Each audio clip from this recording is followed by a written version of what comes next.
22 heures, mesdames et messieurs, bonsoir et bienvenue dans notre chaîne au sommaire de ce journal.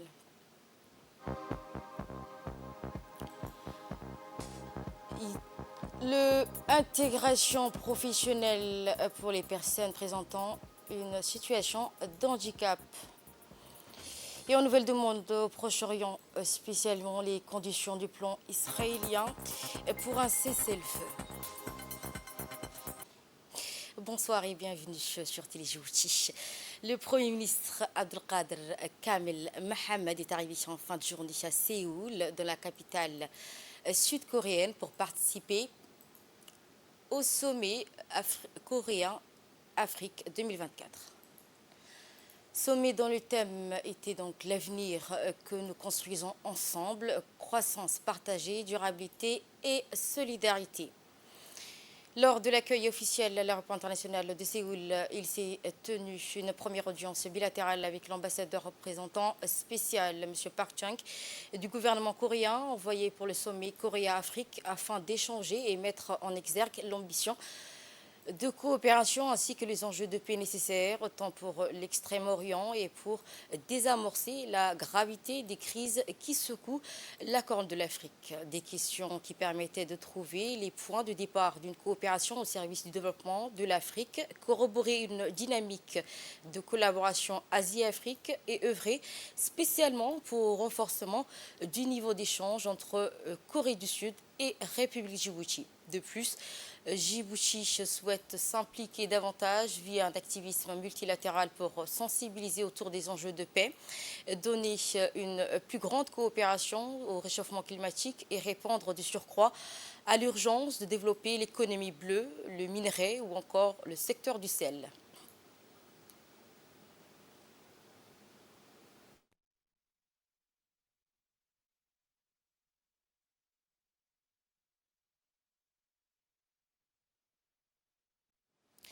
Environnement, le ministre de l'Environnement et du Développement durable, Mohamed Abdelkader Moussa Helem, s'est rendu avec une forte délégation dans la ville de Samara, capitale de l'État phare d'Éthiopie, pour prendre part aux festivités du 50e anniversaire de la langue afar. Le ministre a été invité d'honneur de cette importante cérémonie auquel étaient conviés les représentants des communautés afar vivant de la Corne de l'Afrique.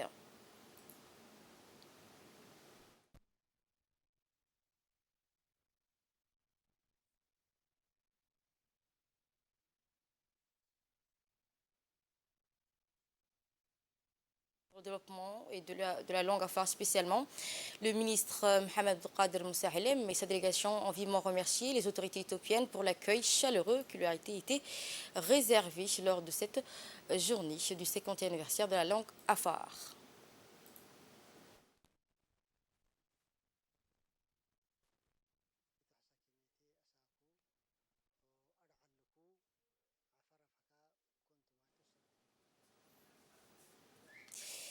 La ministre de la Jeunesse et de la Culture, Hibo Moumine Assoub, est en mission à Tripoli dans le cadre de la cérémonie d'ouverture officielle de Tripoli, capitale de la jeunesse arabe 2024, qui a été reçue par le président du Conseil présidentiel de Libye, Mohamed Al-Mentfi. Au cours de cette rencontre, la ministre Hibo a remis officiellement le message écrit du président de la République, Ismaël Omar Guelleh, en faveur de la candidature du ministre des Affaires étrangères et de la coopération internationale, M. Mohamed Ali Souf, à la tête d'une commission de l'Union africaine. La ministre a également transmis à Mohamed Al-Menfi les salutations du président Guelleh, qui n'a pas manqué de le remercier chaleureusement du plein soutien de la Libye qu'a apporté à la candidature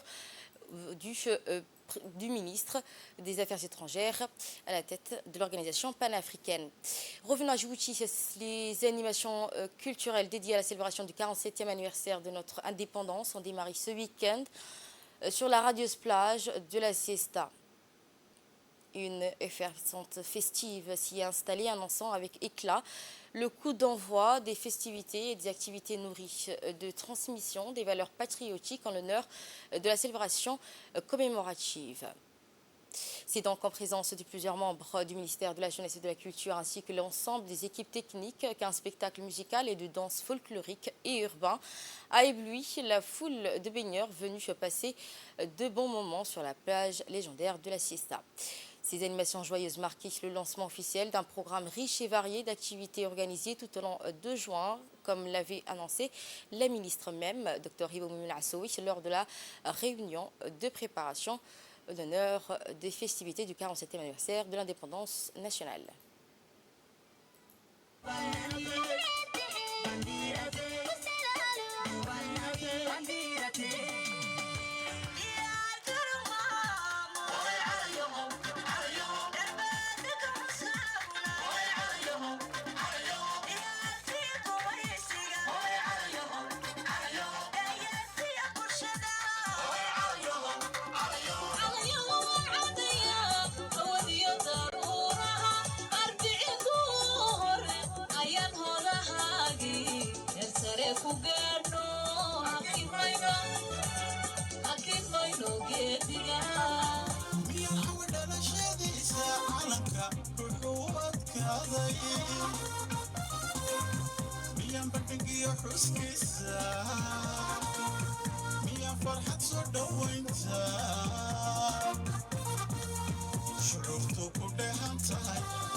Actualité nationale toujours, la ministre déléguée chargée de l'économie numérique et de l'innovation de Djibouti, Mariam Hamadou Ali, conduit une délégation de haut niveau à la 12e édition de JTEX Africa, tenue du 29 au 31 mai 2024 à Marrakech au Maroc. Événement, le plus grand salon dédié aux tech et aux startups en Afrique a attiré plus de 50 000 visiteurs et 1500 exposants internationaux. En marge du JTEX, la ministre Mariam Hamadou Ali et son homologue marocain, Madame Jika Mizour, ont signé lors de cette rencontre un mémorandum d'entente pour renforcer la coopération dans le développement numérique et innovation technologique. Cet accord permettra à Djibouti de bénéficier de l'expertise marocaine pour moderniser ses services publics et promouvoir l'entrepreneuriat. La délégation djiboutienne a également participé à une formation sur la transformation numérique verte organisée par la Smart Africa Digital Academy, dit SADA, et une table ronde sur la gouvernance de l'intelligence artificielle en Afrique organisée par Microsoft. Djibouti est devenu membre fondateur de la Fédération africaine des entreprises du numérique, appelée FAEN, une initiative qui vise à promouvoir un écosystème numérique inclusif en Afrique. Cette participation reflète la vision du président Guelleh de transformer Djibouti en une Smart Nation africaine. Le JTEX Africa 2024 a été également une plateforme stratégique pour Djibouti, consolidant sa position en tant que leader régional dans le domaine des technologies de pointe.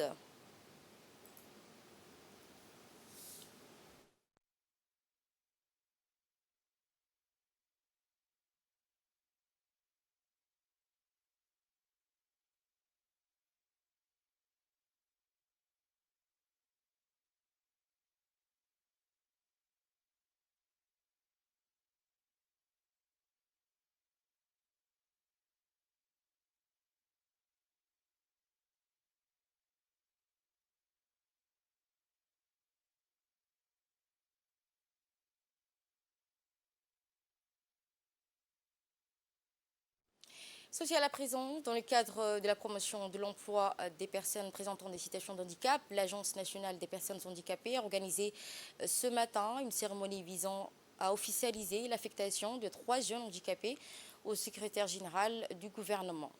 Le secrétaire général du gouvernement, M. Almis Mohamed, a donc reçu cette délégation guidée par son directeur, M. Douali Saïd Mahmoud. Cette initiative qui s'inscrit dans le cadre d'un décret présidentiel d'insertion socio-économique de 150 personnes en situation de handicap dispatchées dans toute l'administration publique. Cette mission en témoignant donc de l'engagement du gouvernement en faveur de l'égalité des chances et de la justice sociale pour tous les citoyens djiboutiens. Le centre bénéficiaire des personnes handicapées dans la vie professionnelle. Et deuxièmement, ici, je remercie le directeur général de l'ANPH, puis je remercie aussi le secrétaire général du gouvernement, son Excellence Almis, puis aussi la directrice de l'ANPH, Choukri.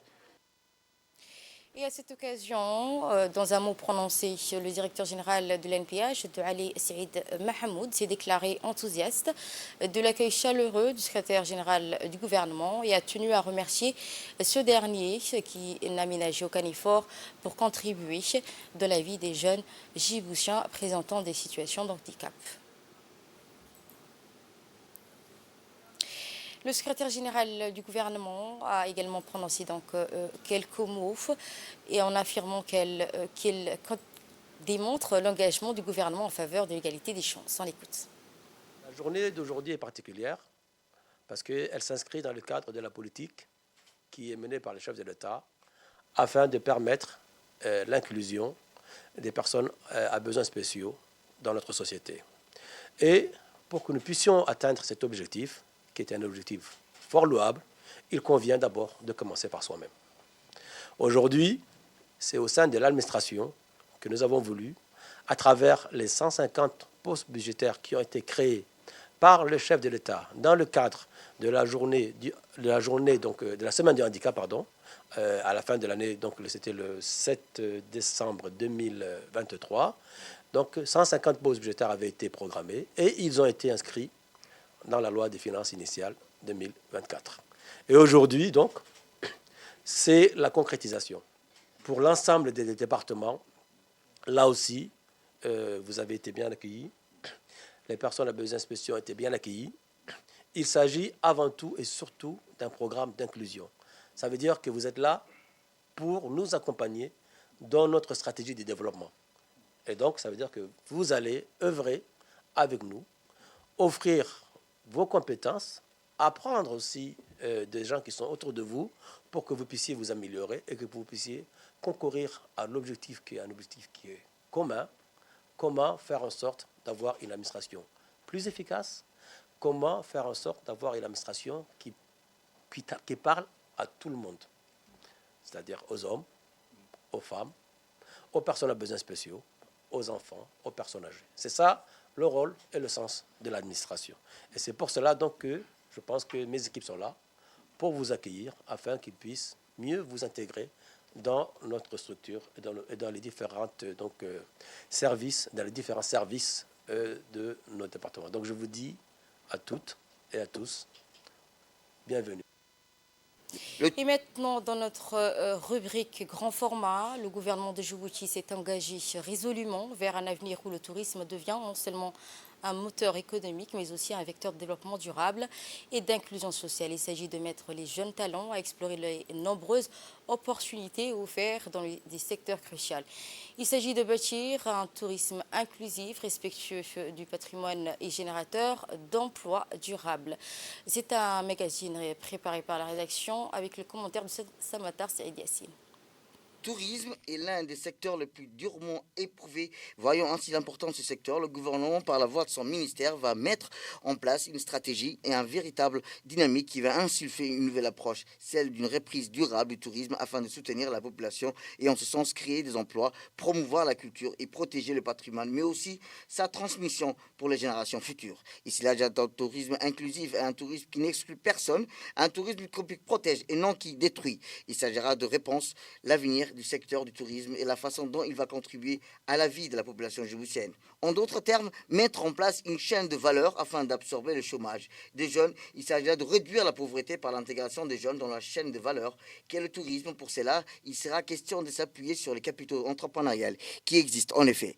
Il s'agit de mettre en place une politique qui favorise un environnement propice à l'entrepreneuriat et aux petites moyennes entreprises touristiques durables qui investissent dans le développement d'une main-d'œuvre touristique qualifiée, qui facilite la transition de l'économie informelle, de l'économie formelle. Il y a un axe essentiel centré sur l'humain dans une vision inclusive, durable et résiliente. Un tourisme qui sera ancré dans la durée pour les générations futures. C'est dans ce sens et dans ce cas que le ministère du Commerce et du Tourisme a lancé dans le matinée du jeudi 16 février dernier au Palais du Peuple une conférence sur l'entrepreneuriat et les métiers du tourisme.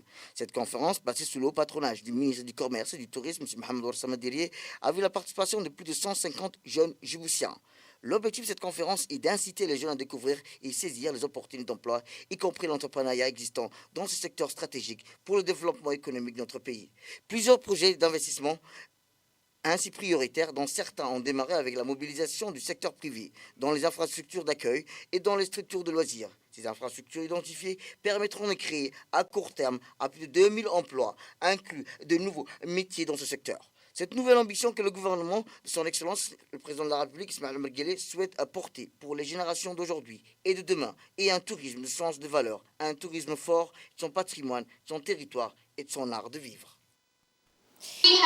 Éducation, l'école Farandole a célébré son 10e anniversaire à la Bibliothèque et Archives nationales, événement crucial pour les élèves, enseignants et personnels de l'établissement. C'est avec fierté que la communauté scolaire a commémoré cette étape importante de l'histoire de l'école, l'opportunité pour les collégiens de partager leur joie intense. La cérémonie a débuté par un défilé et des chants militaires exécutés par les élèves même. Une cérémonie de célébration anticipée du 45e anniversaire de l'indépendance de Djibouti. S'en est suivi un défilé mettant à l'honneur les différents métiers agrémentés d'une animation en anglais, permettant ainsi aux élèves de s'immerger dans la communication internationale.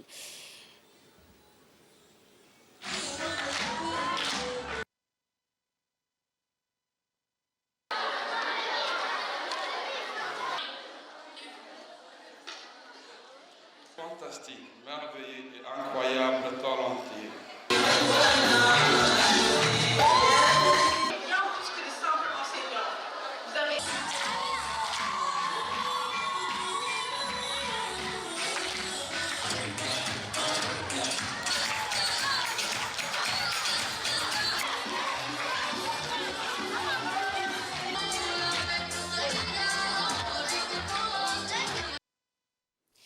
Et dans son allocution de clôture, le proviseur Mohamed Hared a souligné que l'école Farandole avait pleinement rempli sa mission durant cette année dernière. Merveilleux et incroyable talentueux.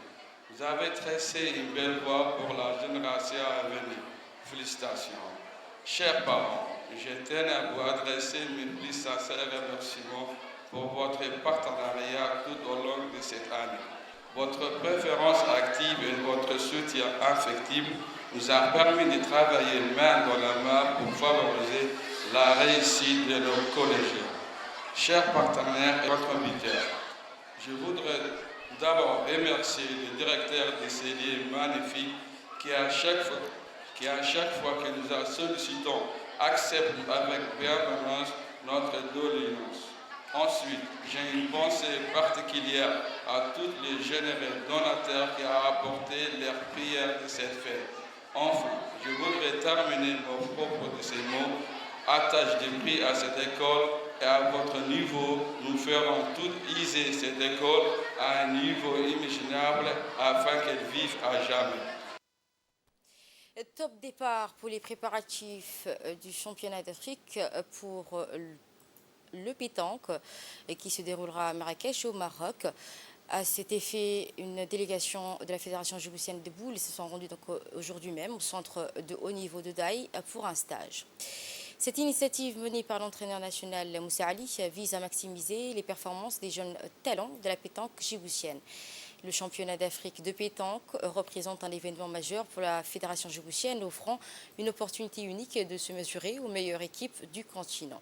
Conscient de l'importance de cet événement, les dirigeants de la fédération ont mis en place un stage intensive au centre de haut niveau du DAI, un lieu réputé pour ses infrastructures de pointe et son climat favorable à la pratique du pétanque. Sous la direction de Moussa Ali, l'entraîneur se déroule donc selon un programme bien structuré, alliant des séances techniques, des matchs d'entraînement intensifs. Cette préparation intensive au centre de haut niveau de DAI ne vise pas seulement à la réussite du championnat d'Afrique, mais aussi le développement à long terme des jeunes talents djiboutiens. La fédération espère également que cette expérience soit enrichissante, permettra aux joueurs d'acquérir les compétences et techniques qu'ils pourront utiliser tout au long de leur carrière.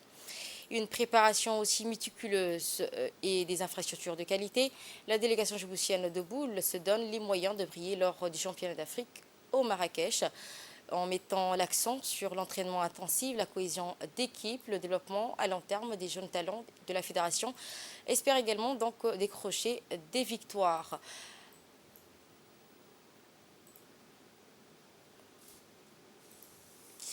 Le sous-préfet du 3e arrondissement, Haïbé Hared Guidi, a tenu ce matin une réunion portant sur la journée de sensibilisation et d'information à l'endroit des populations vivant aux abords de l'oued d'Ambouli. L'objectif de la réunion étant de sensibiliser ces populations sur l'existence de l'usine d'épuration d'eau usée traitée à des fins d'irrigation pour les cultures agricoles. Ces eaux ne sont pas potables, mais uniquement destinées à des fins d'irrigation pour les cultures agricoles. Après la réunion, le sous-préfet du 3e arrondissement s'est déplacé à l'usine d'épuration d'eau usée, accompagné des représentants de la direction de l'oued ainsi que de l'Institut de santé publique, la police et la gendarmerie nationale. Les particuliers qui ont bénéficié de cette assistance récoltent beaucoup de variétés, des légumes fraîchement récoltés qui sont ensuite écoulés sur le marché local.